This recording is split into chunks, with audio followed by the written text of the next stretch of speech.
Hi అండి, welcome to hi అమ్మ vlogs. ఎవరైనా మన ఛానల్ కొత్తగా చూస్తున్నట్టయితే ప్లీజ్ సబ్స్క్రైబ్ చేసుకోండి. అండ్ అలానే పక్కనున్న బెల్ ఐకాన్ క్లిక్ చేస్తే నేను ఏదైనా కొత్త వీడియో పెడితే మీకు నోటిఫికేషన్ వస్తుంది. ఈరోజు రెసిపీ వచ్చేసి పాలకూర ఉల్లికారం అండి. చాలా ఈజీ అండ్ టేస్టీగా తయారు చేసుకోవచ్చు. మరెందుకు ఆలస్యం, ప్రాసెస్లోకి వెళ్ళిపోదామా. నేను ఇక్కడైతే ఒక పెద్ద సైజ్ పాలకూర కట్ట తీసుకుంటున్నాను. దాన్ని మంచిగా ఉప్పు పసుపు వేసి నీట్గా కడిగేసుకున్నానండి. బెటర్ మీరు బకెట్లో పాలకూర వేర్లు కట్ చేసేసి అంతా బకెట్ నీటిలో వేసేసి దానిలో ఉప్పు వేసేసి ఒక 10 నిమిషాలు ఉంచేసి మీరు మంచిగా వాష్ చేసుకొని తీసేస్తే దానిలో ఉన్న పెస్టిసైడ్స్ అవి అంతా పోతాయండి, మంచిగా క్లీన్ చేసుకుంటే. ఎందుకంటే ఇప్పుడు ఆకుకూరలకి కానీ దేనికైనా సరే ఎక్కువ పెస్టిసైడ్స్ వాడుతున్నారు కదా, మన హెల్త్కే ఎఫెక్ట్ అవుతుంది. సో మనం మంచిగా వాష్ చేసుకొని తింటే మనకి ఏ ప్రాబ్లం ఉండదు. సో ఇలా నేను వాష్ చేసుకొని గుండగా తరిగేసుకున్నానండి. నెక్స్ట్ ఒక 2 ఉల్లిపాయలు ఇలా 4 ముక్కలుగా కట్ చేసుకొని పక్కన పెట్టేసుకున్నాను. ఇప్పుడు ఒక మిక్సీ జార్ తీసుకొని ఫస్ట్ మనం కట్ చేసుకున్న ఉల్లిపాయలు అందులో వేసుకుందాం.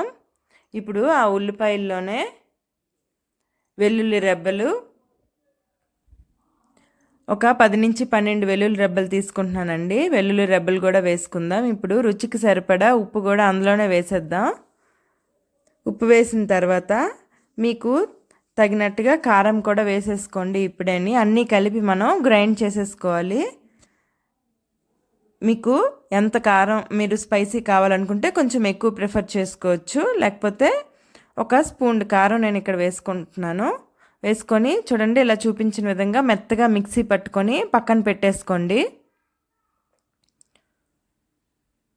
ఇప్పుడు స్టవ్ మీద ఒక కడాయి పెట్టుకొని కొంచెం హీట్ అయ్యాక అందులో ఒక 2 టేబుల్ స్పూన్స్ వరకు ఆయిల్ వేసుకోండి. ఆయిల్ కొంచెం హీట్ అయ్యాక ఆవాలు, జీలకర్ర, మినప్పప్పు, శనగపప్పు అన్ని పోపు దినుసులు వేసుకొని కొంచెం ఫ్రై అయ్యాక కరివేపాకు రెబ్బలు కూడా వేసుకొని కొంచెం ఫ్రై అవనిద్దాం. ఆల్రెడీ మనం ఇందాక మిక్సీ చేసిన దానిలోనే కారం వేసేసుకున్నాం కదండి. సో ఇంకా స్పైసీ కొంచెం కావాలి అనుకునే వాళ్ళు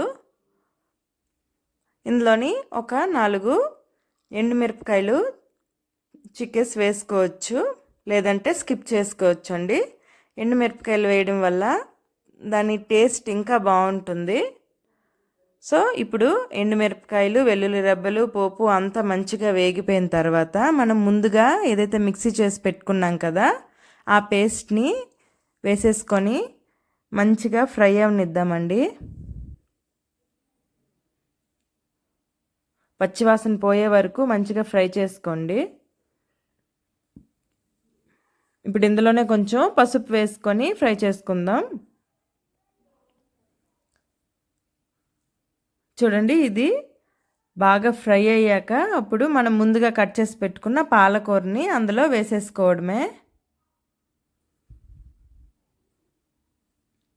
ఇప్పుడు మనం మిక్సీ చేసిన ఈ ముద్ద మనం ఆయిల్లో వేసాం కదా, ఆయిల్ పైకి వచ్చేసేలాగా మంచిగా ఫ్రై చేసుకోవాలండి. ఫుల్గా ఫ్రై అయిపోవాలి. ఫ్రై అయిపోయిన తర్వాతే మనం పాలకూర వేసేసుకుంటే బాగుంటుంది, లేకపోతే పచ్చివాసనలా ఉంటుంది. ఇప్పుడు ఆయిల్ మీదకి ఇలా తేలింది కదా, ఆ టైంలో మనం మొత్తం పాలకూర అంతా అందులో వేసేసి పాలకూరకి ఈ ముందు ఫ్రై అయిన మిశ్రమం అంతా బాగా కలిసేలా కలపండి. మంచిగా కలిపేసి మళ్ళీ ఒక్కసారి మూత పెట్టేసి ఒక 5 to 10 మినిట్స్ మగ్గనిస్తే అయిపోతుందండి. చాలా సింపుల్ అండ్ ఈజీ.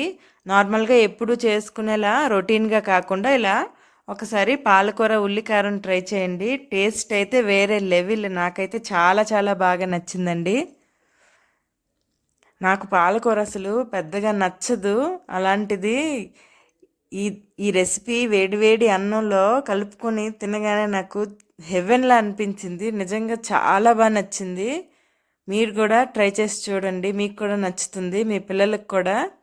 ఇలా చేసి పెట్టండి. ఎప్పుడు పాలకూర పప్పు నార్మల్ ఫ్రైయే కాకుండా ఇలా పాలకూర ఉల్లికారం ఒక్కసారి చేసి పెట్టండి. చాలా టేస్టీగా ఉంది. మరింత ఆలస్యం మీరు కూడా ట్రై చేసి ఎలా వచ్చిందో నాకు కామెంట్ చేసి చెప్పండి. Thanks for watching.